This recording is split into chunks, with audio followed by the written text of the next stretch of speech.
اس نو کے نیزے پر جب چڑھے تو اللہ نے فرمایا میرا حسین اب ذرا قرآن پڑھ کے سنا کہ لا اسألکم علیہ اجرا الا المودۃ فی القربی میں قرابت دار کا معنی و مفہوم کیا ہے؟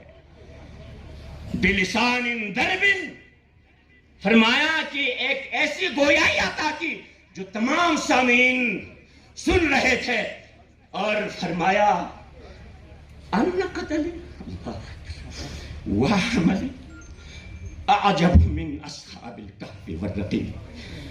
آیت پڑھنے والے پڑھ رہے تھے ان اصحاب الکہف والرقیم کانوا من آیاتنا عجبا، جواب میں بے جسم کا جو سر بول رہا تھا مجھے قتل کیا جانا اور حمائل کر کے نیزوں پر چڑھانا یہ اصحاب کہف اور رقیم سے بھی زیادہ عجب تر نہیں ہے۔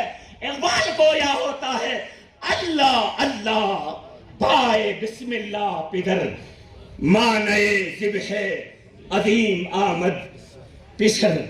فرمایا حسین کا یہ مشن تھا، حسین کا یہ مقصد تھا، حسین اسی مشن کو لے کر آگے بڑھے اور وہ سجدہ کیا کربلا کے ریگزار میں کہ دنیا کی تمام تر سجدے اس سجدے کے سامنے مان پڑ گئے، سب کچھ لٹا کر پھر بھی حسین اللہ کی قربت چاہتا ہے، عشق چاہتا تھا خدا سے۔ اس لیے عرفاء نے فرمایا کہ عشق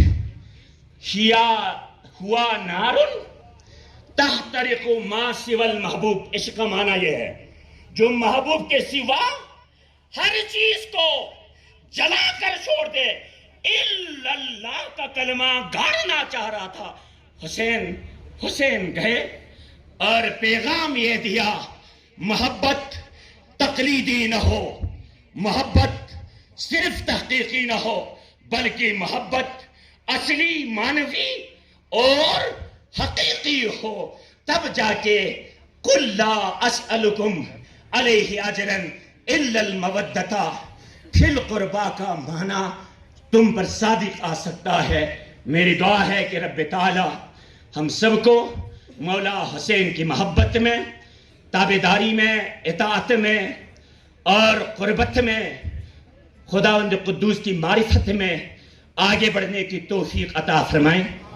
اور یہ جو پروگرام سجایا گیا ہے، ساری تقریب کا مرکز و محور حسین ہے، یہاں پر ہاں کی حلویت بھی ہے، سین کی سعادت بھی ہے، یا کا یقین بھی ہے، نون کی نورانیت بھی ہے۔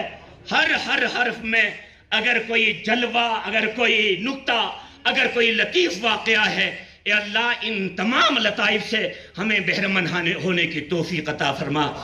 حسین نے مکتب اہل حدیث کے اوپر احسان نہیں کیا، حسین نے مکتب نور بخشیہ کے اوپر احسان نہیں کیا، حسین نے سکھ برادری کے اوپر احسان نہیں کیا، حسین نے صرف ہندو برادری کے اوپر احسان نہیں کیا۔ اگر حسین نے احسان کیا ہے تو تمام کائنات کے بنی نوع انسان کے اوپر حسین نے احسان کیا، اسی لیے حسین کو محسن انسانیت کہا جاتا ہے۔ اسی لیے ہر انسان کہتا ہے کہ میرا تعلق حسین سے ہے۔ انسان کو بیدار تو ہو لینے دو، انسان کو بیدار تو ہو لینے دو، ہر قوم پکارے گی ہمارے حسین۔ عزیزان محترم، حسین وہ ہستی ہے کہ جس پر سب متفق ہو سکتے ہیں۔ کیوں؟ اس لیے کہ حسین الہی نمائندہ ہیں۔ جب خدا کے اوپر سب متفق ہو سکتے ہیں تو حسین کے اوپر بھی سب متفق ہو سکتے ہیں۔ واقعہ کربلا کے بعد میرے خیال میں مکاتب کی بحث ہی ختم ہو گئی۔ واقعہ کربلا کے بعد فقط دو گروہ رہ جاتے ہیں، یا تو حسینی ہیں یا تو یزیدی ہیں۔ حسین کو سب مانتے ہیں، یزید کو کوئی نہیں مانتا، لہذا بحث ہی ختم ہو گئی مکاتب فکر کی۔ عزیزان محترم، حسین کا خدا نے قرآن میں جا بجا تذکرہ کیا ہے۔ کبھی آئے تطہیر کے ذریعے سے حسین کی طہارت کا اعلان کیا، کبھی آئے مودت کے ذریعے سے خدا نے بنی نوع انسان کو بتلایا کہ حسین کی محبت واجب ہے، اس لیے ہر انسان حسین سے محبت رکھتا ہے۔ اسی لیے شاعر نے کیا خوب کہا ہے، ممکن نہیں کسی سے عداوت حسین کی، ممکن نہیں کسی سے عداوت حسین کی، سانسوں میں بٹ رہی ہے سخاوت حسین کی، ممکن نہیں کسی سے عداوت حسین کی، سانسوں میں بٹ رہی ہے سخاوت حسین کی، بازار کے ہجوم سے کہہ دو کہ چپ رہے، قرآن کر رہا ہے تلاوت حسین کی۔